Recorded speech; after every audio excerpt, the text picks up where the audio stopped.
Last day আমরা আজকে ঢাকায় চলে যাবো, তাই না? তাই না বাবা আব্দুল্লাহ? তার আগে একটু কফি খেয়ে যাও। আমার সাথে পার্সোনালি যেটা হয়, যেখানে আমি ঘুরতে যাই লাস্টে আমি খুব স্যাড হয়ে যাই, এবং আমি যেমন স্যাড হয়ে যাই আমার ছেলে মেয়েও খুব স্যাড হয়ে যায়। আমরা সকাল সকাল ঘুম থেকে উঠে পড়েছি এবং আমরা সবাই জানি কম বেশি বুফের একটা লিমিটেড টাইম থাকে। সো আমরা সে অনুযায়ী চলে এসেছি যেন আমরা ব্রেকফাস্টটা খুব ভালো মতো করতে পারি। লম্বা একটা জার্নি, যেহেতু আমরা গাড়ি নিয়ে আসলে চলাফেরা করি সব জায়গায়। এয়ারে গেলে অনেক কম সময় লাগে, গাড়িতে তো 6-7 ঘন্টা, 8 ঘন্টা, 10 ঘন্টা, ইভেন 12 ঘন্টাও আমার লেগেছে অনেকবার কক্সবাজার থেকে ঢাকায় যেতে।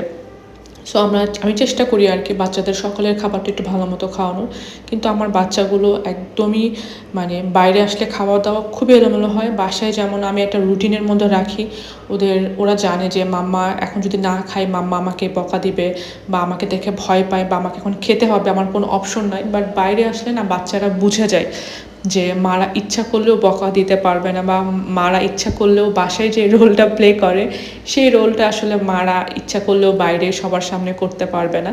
এই সুযোগটা আসলে বাচ্চারা খুব নেয়। আমরা যতই বাচ্চাকে বাচ্চা বলি না কেন, তারা অনেক বেশি স্মার্ট হয়। আমার সাথে মিলিয়ে নেবেন, তারা অনেক পরিবেশ বুঝে এবং পরিবেশ বুঝেই তারা আসলে আচরণ করে। আমি অনেকভাবে চেষ্টা করেছি এত ধরনের খাবার, এই খাবারগুলো যদি বাসায় খাওয়ার জন্য কিন্তু কান্না করে, এই কেক বানিয়ে দাও, ডোনাট বানিয়ে দাও, এটা বানিয়ে দাও, সেটা বানিয়ে দাও, এগুলোর জন্য কান্না করে। কিন্তু বিলিভ মি, আমি যতগুলো ডেজার্ট আইটেম, ডোনাট, পেস্ট্রি, যতগুলো জিনিস নিয়েছি, আমার ছেলে মেয়ে জাস্ট একবার ডোনাট মুখে দিয়েছে, আর কোনো খাবার কিচ্ছু খায়নি। আর ওই পেয়েছে জুস, ওই আইস দিয়ে থাকে, ওই জুসটা ওরা তারা খুব মজা করে খায়। এটা খেয়ে তাদের গলার 12টা বাজিয়ে দেয়। আমি এখানে নাস্তা করে একটু ভাবলাম রোদে একটু বসি, কিছুক্ষণ এখানে বসে থাকতে খুব ভালো লাগে। তারপরে আমি আমার জন্য চা নিয়ে আসলাম। একটু চা তো খেতেই হয় আসলে, আমি কি বলবো, চা আমার খেতেই হয়। চায়ের জন্য আমি অনেক সাফার করি, কিন্তু চা খেতে হয়।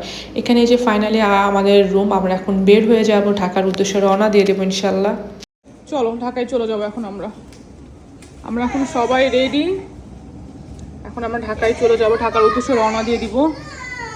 ওকে চলো।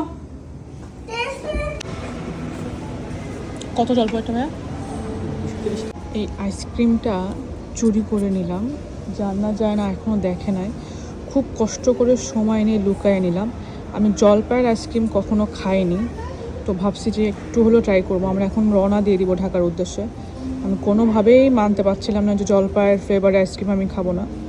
ওরা আমাকে এখনও স্টিল খুঁজতেছে বাবার সাথে, আর আমি এই যে এখানটায় লুকায়ে চলে আসছি আইসক্রিমটা খেতে।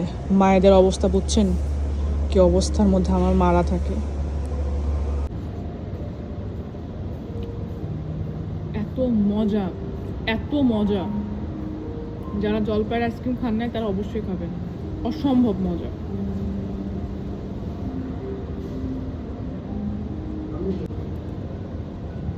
টু গুড, খুবই মজা। আমাকে খুঁজতেছে, আমাকে খুঁজতেছে।